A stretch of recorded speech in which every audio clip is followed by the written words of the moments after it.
the video again? Or No, we're gonna start all over again, I guess. What? We're gonna start all over again. Start over, okay. Here we go.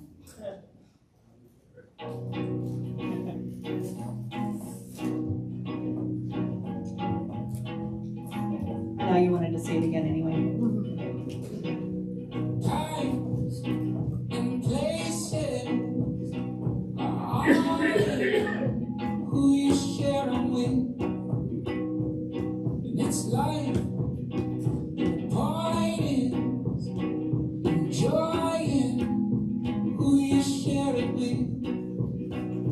Joy is who you share it with. The weeks, weekends, keep them close who you spend the week. And in time, it's fine. Okay, you can click on the next slide, babe. The next one? Yeah. His name's really Chloe. Uh-oh. There we go. we go. There you go. One more. There you go. Okay, so I'm Glenda Moore. I went to Ukraine starting in 2013, and I fell in love. My daughter had been in 2012, and she said, "You need to come to Ukraine. These are your people. You would like to meet them." And she was not wrong. I fell in love with these young teenagers, and the interesting thing about Ukrainians is teenagers look like in our world like 7 and 8 year olds. They don't have quite the nutrition that we do, and so they don't have as much stature. So they're still teenagers, they just look like they're much younger. But I fell in love with them, and I fell in love with helping them and wanting them to succeed. And that includes whenever they graduate out of the orphanage, being able to have a successful life later on. That's how we got started. So in 2013, we were helping orphans make sure that they get the things that they need and go through the process of becoming young men and women and learning to connect with the community. That was another huge thing, is getting them to connect with the community means getting them involved in church or getting them involved in civic things that will help them. Here's what I learned about Amarillo, Texas, and we'll talk more about that in a minute too. Everybody needs to be needed. Everybody needs a mission. Everybody needs a long list of things that they can busy themselves with helping others. Now that doesn't mean that they don't need to take care of themselves mentally as well, but we all need to be needed. We all need to be called. And these young people needed a calling too. They needed something. And so that's part of our mission, is to help them find the things that they can do in Ukraine to help others. Okay, I started baking. I came home and I told my mom, I really want to help them. And she said, then you're going to stop being stubborn and you're going to learn how to bake. My older brother and sister baked all the time, and I was not. I was very stubborn. I didn't want to be in the kitchen, but she taught me to make my grandmother's homemade cinnamon rolls. And we started bringing those to schools and to teachers. And then pretty soon, this is my front porch. So I should have done a wider picture of the front porch, but it was filled with these baker's racks. You can see right here, there's a safe.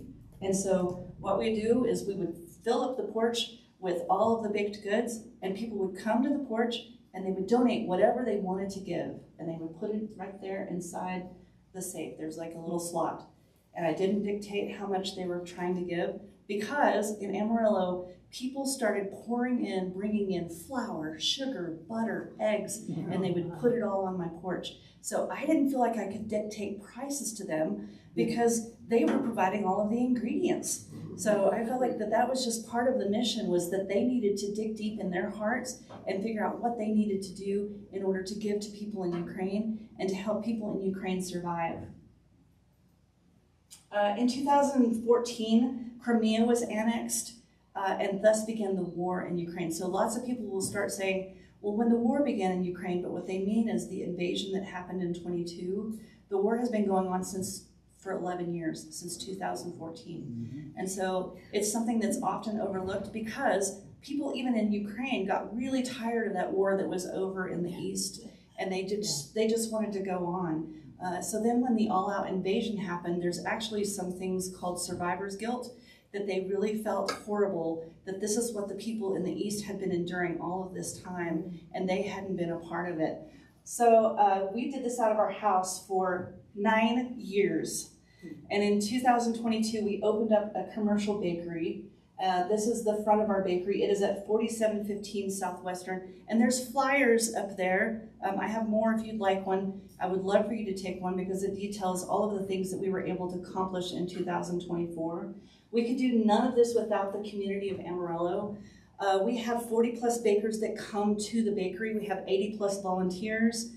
2 of our bread bakers, one is a chemical engineer and one is a pharmacist. They're both retired, and they love getting in there, and they're mad scientists, I'm telling you. So they love getting in there and talking about the bread. But the thing is that about the people that come to the bakery is they have a mission. And I talk to them about what's happening in Ukraine, and I show them every day, and we get messages on my phone, and we talk to them about all of the things that they're doing. So every hour that they put in at the bakery, they understand that they are helping to save lives in Ukraine, and they're making a difference in our community and also in our world.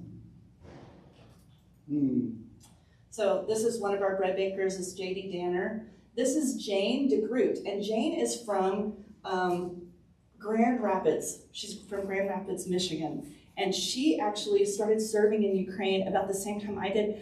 I did not know her and she did not know me, but she started following me on social media and she started seeing what we were doing in Amarillo, Texas.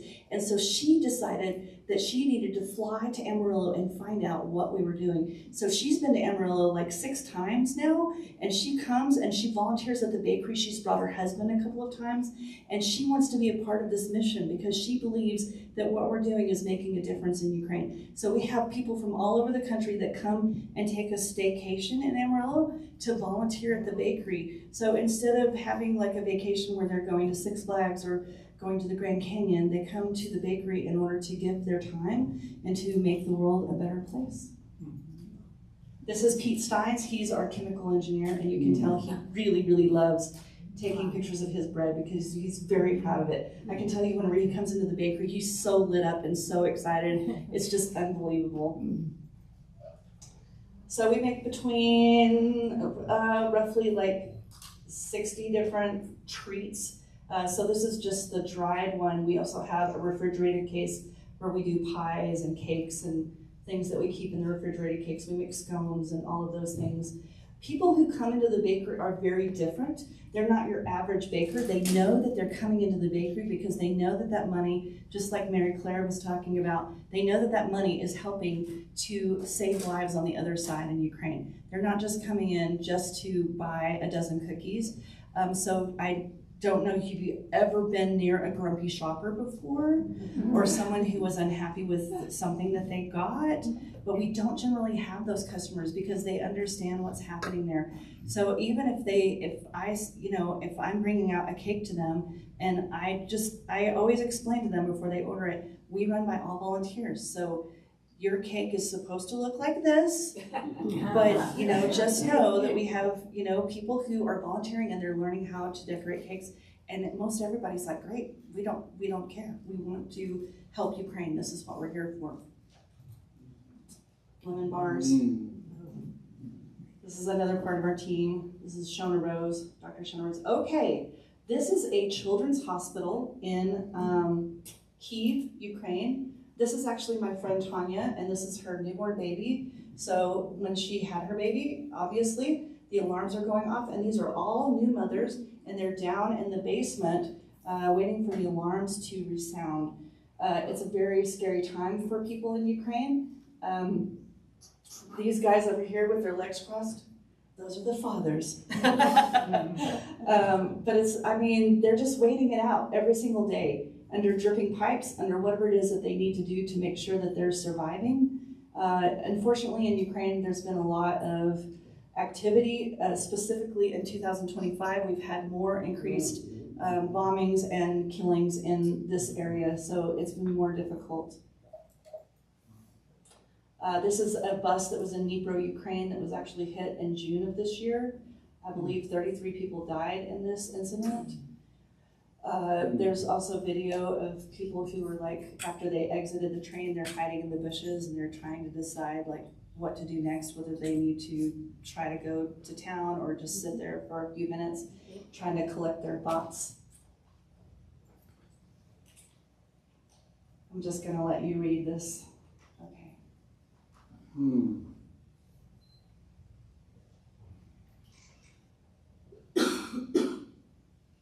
Okay, babe.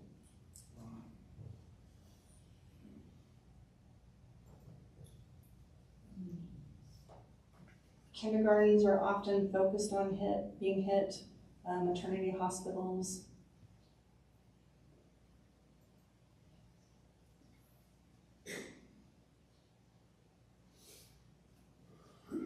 There's been 3,500 strikes from January to May.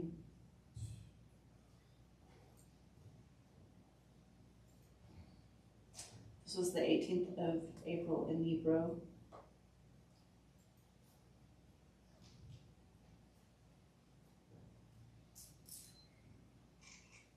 Okay. The statistics from the Yale School of Medicine tell us that there are still around 19,000 missing children in Ukraine.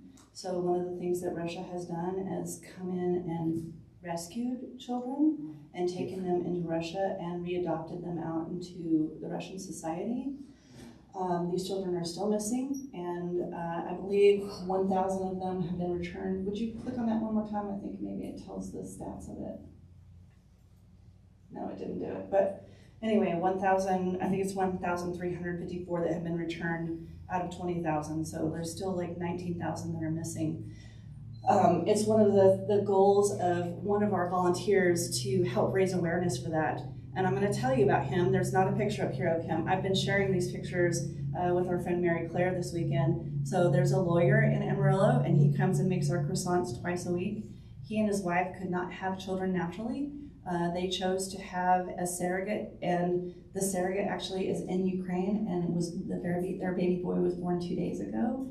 And they just crossed over the border into Ukraine just like an hour ago. Now they're in Lviv, and they're about to go meet their new baby boy. But he and his wife are super passionate about helping children in Ukraine. So whenever he comes back to the bakery in September at the same time I do, he wants to have a baby shower, but he doesn't want the baby shower to be for his family. He wants to invite all of his lawyer friends to come to the bakery and to raise funds for these missing children that are in Ukraine and to raise awareness for that. So being part of a community that cares about people in Ukraine means that we care about all the little bitty things that make up a community. We help teachers, students, and communities in Ukraine. I'm about to leave on Wednesday to go to Ukraine. This will be my 18th trip into Ukraine. I went last August. I'll probably go again next August. And what we do when we're there is we help build community with teachers and students. That means we bring school supplies, and whenever I'm there, we will buy backpacks, we'll buy pencils, we'll buy crayons. We're going to visit 3 orphanages and a school, and then we'll do like a teacher seminar for this one elementary school. We're going to buy some soccer balls and some basketballs.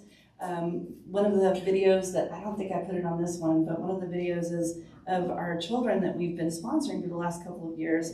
They're kicking this ball across the yard. It's in the wintertime and there's snow.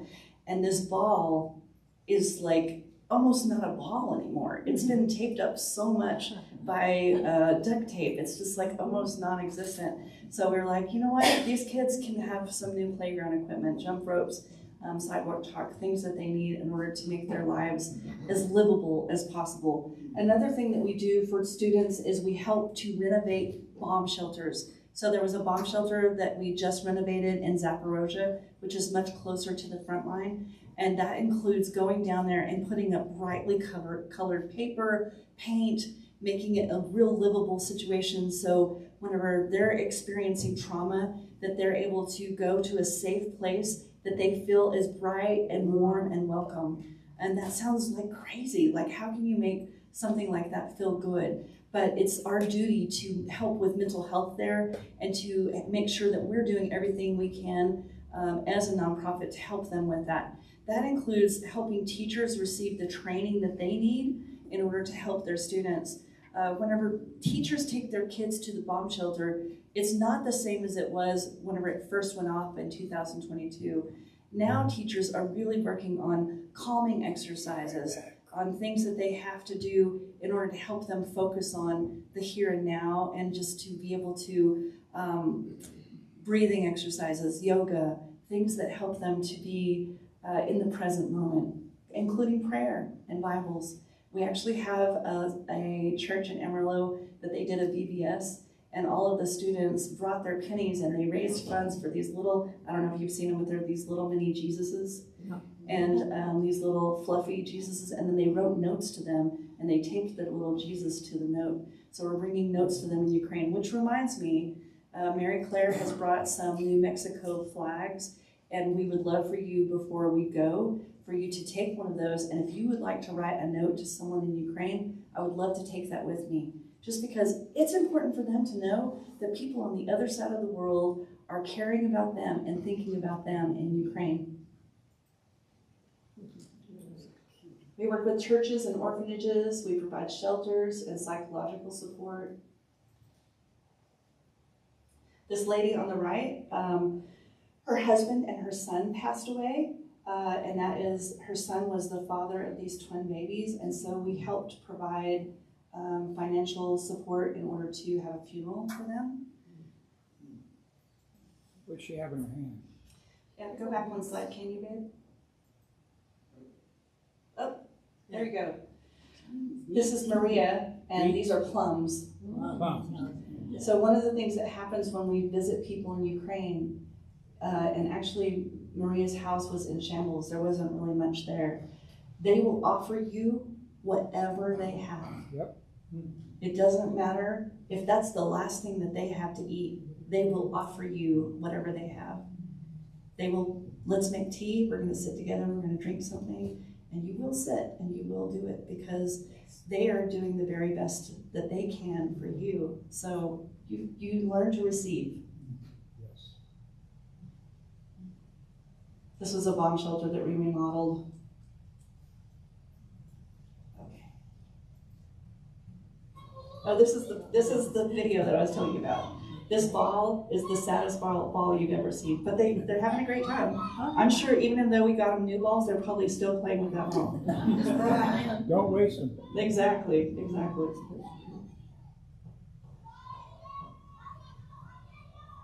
Children are just children wherever you are.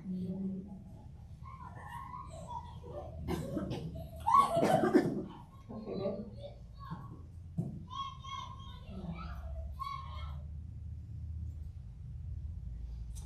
We've evacuated over 3,500 people out of the frontline cities. Somebody asked me, what does that mean? Well, that means the cities who are being hit the most on the front line, the activity where that's going on, we go in and we take those people and we bring them out. And you would be really very surprised to see how grateful they are. The tears that come, and they want to know, why would you care about me and want to take me out of here? Why would you? And then when they tell them, well, there's this organization, it's in Texas, and these people like care about you, and they, well, what do they want from me? The bitterness and the scaredness and the things that they've been through, it's super hard for them to understand that. But when you get down to they did it because they love you and they feel called by God to help you, then they want to know, who is this God? And then it's an open door. It's an open door, an open opportunity to tell people about the love that can rescue them. So where do you evacuate them to? Just That- another city? You know what? Some of them have relatives in other places, so we evacuate them to where they want us to evacuate them to. Some of them have been injured, so they'll be evacuated to the nearest hospital. Some of them we evacuate to the refugee centers in Dnipro, which is kind of right in the center. In the beginning, in 22, we were not just working on evacuations, but helping with transportation into Europe if they had people in Europe that were willing to take them and help them. There are refugee centers that are still along the border in Poland. It's a difficult place to live. I've seen lots of videos and things that are happening there at those refugee centers. It's very hard for them to be there. They don't speak Polish, they speak Ukrainian, or they might speak Russian, and so it's a hard place for them to live. And so many of them have returned back into Ukraine because it's their home. Yeah. And it's where they're from. This is Maria's house.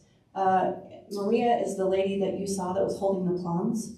And Maria's home was in Opatnaya, and it was close to the front line. It was one of the places from 2014 to 2022. We were delivering coal to these villages to help keep them warm in the winter. We could not deliver to her village because her village was surrounded by mines. And so she had a kerosene lantern that spilt over in her home, and she died in the fire. So there were, out of the 800 people in her village, there were only 30 people who remained. There's no water, there's no water trucks, there's no police there, there's nobody there to help. The water that they had that was brought in was like drinking water, so it's just like a gallon of water at a time. So basically her villagers had to stand by and watch this happen. And it was in the news, and many Ukrainian journalists as well as European journalists who had visited her, it was in their news as well. So I like to tell Maria's story because Maria mattered, and what you do, every penny that you do, every penny that you give, it matters. So it helps. We help soldiers. So here's some soldiers that we were working with. Thank you very much, Glenda. Lovely. We help with power banks, those types of things. We don't buy weapons, but we do buy things that are survival. One of the things that's hard is in that picture, one of the boys' name is Nazar, and he's one of our orphans. And so many of our orphans end up on the front lines and fighting. And the hardest thing for us is when they pass away, they don't have families that are mourning them, and they don't have a ceremony for them. So those are things that we really hold dear to us, to try to be present for these people. Thank you very much. Okay, it's okay to go on. This is a siren in Ukraine. This is our adopted daughter, Zhana.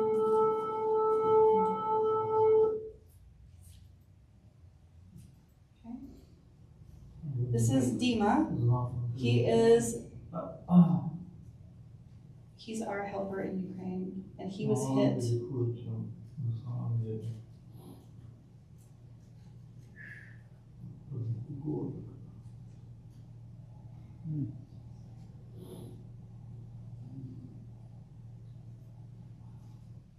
One of the things that happened when Dima was hit is he called. Hello, ladies. This one? He called me to say, I want to tell you, thank you for telling people about Ukraine. Thank you for asking for prayers, because when I was hit at that moment and 13 people died all around me, I was aware that God had his hand on me, and that all of those people that you've been asking to pray for me and to pray for Ukraine was helping me at that very moment. We take life for granted every single day. Every day we get up and take our deep breath, and we get to put on our shoes and get dressed and go see our friends. We take it for granted. And every day now, Dima is not taking that for granted. It's a huge thing for him. This is our friend Kat. I'll let you watch this for a second. I'd like to say hi. And it's day 900 something of war. And it's Chronicles of the Lookout. It's snowing, it's super cold today, and guess what? We have no power, and we have no idea for how long. So I'm outside. We don't have any cooked food, so I made some fire and nice and cozy atmosphere. Not for long. We don't have heating inside of the house, so it's kind of warmer here outside than it is inside now. Just wanted to say that I miss you, and thank you for sharing pictures and videos. And I wish I was there with you, but I'm there with you. Love you, and sending my love and hugs.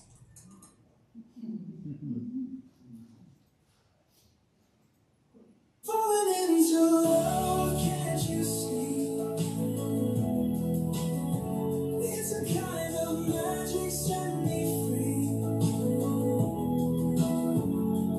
You're the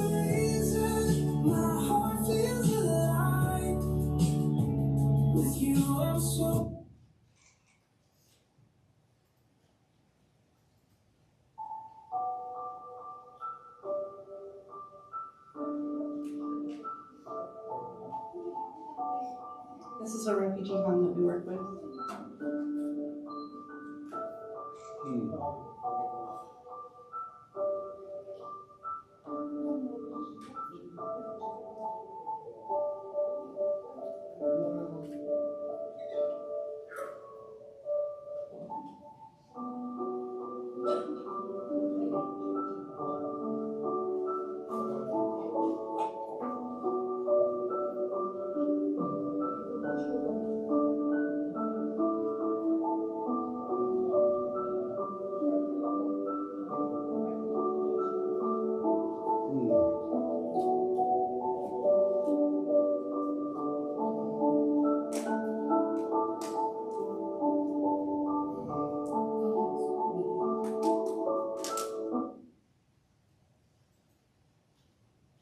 Sorry, I'm videoing you to death.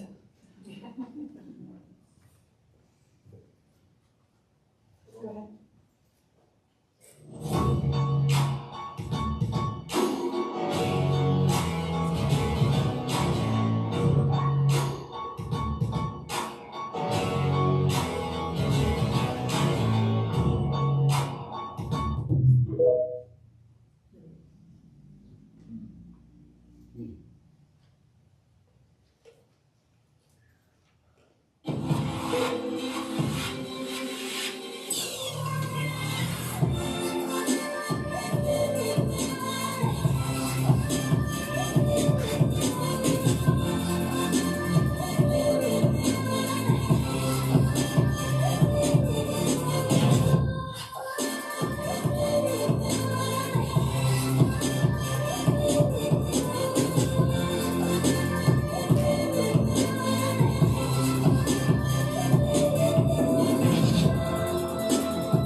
Okay, and then go to that other one.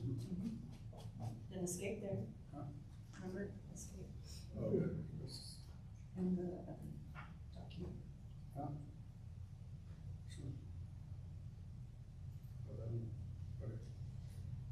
So I want to admonish all of you who are trying to understand and who want to recognize this situation, who don't see it as some political ploy. You see people, you see the devastation and the desperation. I appreciate your hearts to being open. Babe, go back up. You're going too fast. There you go, thank you. Let's see, a few days in Kramatorsk, the windows were blasted out in the main hallway of an apartment building, and it took them 5 buckets to fill up the glass in the hallway. They were so grateful that the apartment building next door, the apartment building they were in, was not destroyed the way the building next to them was. My daughters and I stayed in that apartment building right next to that one. There were 31 killed and 159 injured on July 31st in Kyiv, Ukraine. In June alone, 232 were killed, 1,343 were injured. In 2025 so far, 6,754 civilians have been killed. In 2024, 4,381 civilians were killed. Since the beginning of the invasion in 2022, 13,580 have been killed, including 716 children. 34,115 have been injured, and including 2,173 children. Between 2013 and 2022, the estimates suggest 10,000 Ukrainians were killed, bringing the total to over 23,000 Ukrainians killed. Do you want to know what the requests are of teachers in Ukraine? Power banks, Starlinks, colored pencils, crayons, chalk, brightly colored happy bomb shelters to continue teaching and engaging students, soccer balls, jump ropes, bean bags, colored paper, tape. Teachers no longer teach just core subjects. They teach breathing and watercolor, poetry, focusing on music, helping students to center their thoughts so that they can be calmer and less anxious about the world they're growing up in. What is our call to vigilance these days? We want to hold these people in our arms and transfer all of our love and goodwill for them, but they need more. They need us to be armed with the tools that will help them to survive the war.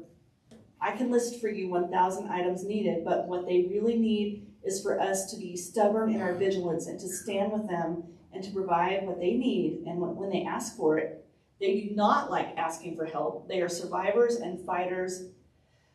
I'm telling you, it's incredible the things that they've been able to do. Fighters for life and liberty. Our call to action is simple. Collect change in your cup holders. Wherever you have change in your car, throw them in one bag together. And if you can bring all your change to Mary Claire. She'll be our volunteer change collector. And you can provide change that helps provide change in Ukraine. Don't waste even a penny. You can also become a monthly donor. I brought my laptop today if you want to do that. You can just donate $5 a month. It doesn't have to be a lot. Just a little is something that will help provide change for Ukraine. You can call or come into Kind House Ukraine Bakery in Emerald. I would love to see every one of you. We're open Tuesday through Friday. We're open from 6 a.m. to 2 p.m. on those weekdays. The reason why we have so much time off is because we run by all volunteers, and we want to make sure that we provide really good quality volunteer opportunities for them. Join teachers and families in Ukraine in the fight to survive this war, to save children, to save themselves. August 20th, be in prayer as I depart for Ukraine. This next Wednesday night, the plane takes off at 6:53 in Amarillo, so that's 5:53 in Las Vegas, New Mexico time. September 19th is our 5th annual Ukrainian Meal. So Ukrainians from all over New Mexico, Arizona, they come to this meal. They come and they make Ukrainian food, and we serve it to the community. We're going to serve over 200 this year. Last year it was around 125. And they want to hear from Ukrainians how they're feeling about the war. So you don't have to hear from me. You can hear it directly from a Ukrainian. But they want to fight to help save people in Ukraine, to save children, and to save themselves. So we're really excited about that. October 11th is our first ever cake picnic fundraiser. And you can have a cake picnic fundraiser right here. And what you do is everyone in the community bakes a cake, and you pay an entry fee, and you can decide what that entry fee is. And then when you go into the cake picnic, however many slices of cake your cake serves is how many slices of cake you can select from the other cakes. And then you can learn more about serving your community and be a part of that. November 24th through December 2nd is when we raise funds to help Ukrainians survive. We have what's called the Panhandle Gives. And so this is an organization that helps all of the nonprofits in our area. And so people who want to give specifically to Kind House Ukraine Bakery can give on a link, and I will provide that to Mary Claire as well. We have people in the community of Sunray, Texas, Crosbyton, Texas, Canyon, Texas, many other places in this community. We're growing, we're getting wider and wider, and they want to be part of Kind House Ukraine Bakery. Constantly people are calling me and saying, how do I get involved? Well, this is how you get involved. You collect change and you tell people about what's happening in Ukraine. You can follow me on Facebook if you'd like. I don't love being on Facebook, but it is a page for me to be able to release every day what's happening and the things that are happening up to date. I try really hard to introduce both sides of the political spectrum, because some people are on one side or the other. They either hate Zelensky or they love him. They either hate somebody else or they love him. And so I just try to be careful. The thing is interesting about the bakery is we have people who are extremely right and extremely left, but when they come to the bakery, they put everything aside because they're there to help people in Ukraine. They understand what the mission is. So that's what your job to do is too in your community, is to help people be very focused on the missions that you have for you. So that's November 24th through to December 2nd. And so just collecting change for Ukraine and becoming a monthly contributor is just a beautiful thing that you can do to help me, to help Ukraine. And I appreciate your time today. Thank you so much, Mary Claire, for having us. And if you don't mind, can I close us in a prayer? Would that be okay? Dear Heavenly Father, thank you for this beautiful community that has come together. And God, they want so much to grow their churches. They want so much to have involvement in their community. God, will you just open every door for them, every opportunity for them to serve students, for them to serve the elderly, for them to serve the very, very young, for them to serve people who have needs and help with mental illnesses. God, please just help us to be aware, open our eyes to what we need to do in order to help and love one another. And God, bless each one of these people as they go today, and please just pour out your love and abundance on them. In Jesus' name, amen. Amen. But I think we should pray for you for your travels. I will be happily accept. You guys can lay hands on somebody that's laying hands on somebody that's laying hands on Linda. Circle up, come on. It's like a huddle. You know, We're huddling. And then we can sit down and ask questions. But yeah, come up, let's wrap up around her.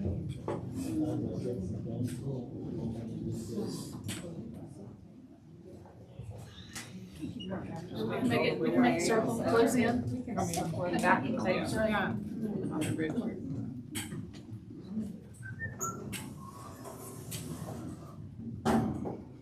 Pastor Sim, come. come right along.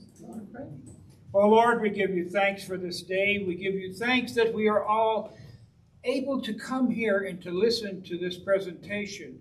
We ask that you fill our hearts with the joy of the Lord, that we can serve one another and come into the world to help propagate peace and love and sharing and kindness. Oh Lord, just be with this your servant as she goes forth representing, so many desires, so many love, so much love, and brings that love to the Ukrainian people.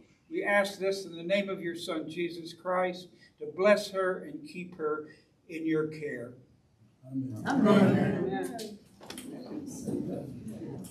By the way, I'm retired pastor. He used to be a priest over at St. Paul's. All right.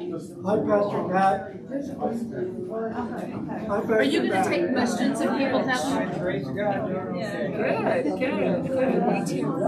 day.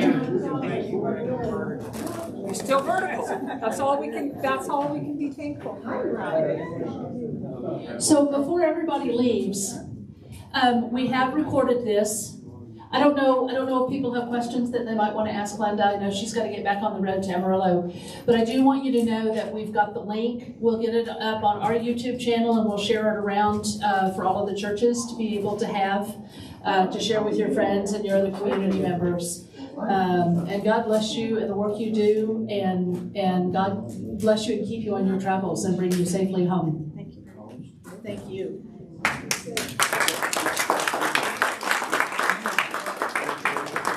Please take a flyer, because on the back of it there's a QR code, and if you scan that QR code, it can help you to donate. So that will help me to help you. Thank you. Glenda, can I ask? Yes. Yes. We give monetary donations, how does money change now to Romanian money, that goes to a bank, is that? They take US dollars because the Ukrainian dollar is plummeting. So when we go, we bring US dollars. And you're a big vote, we're here. I'd like to say something. Right there.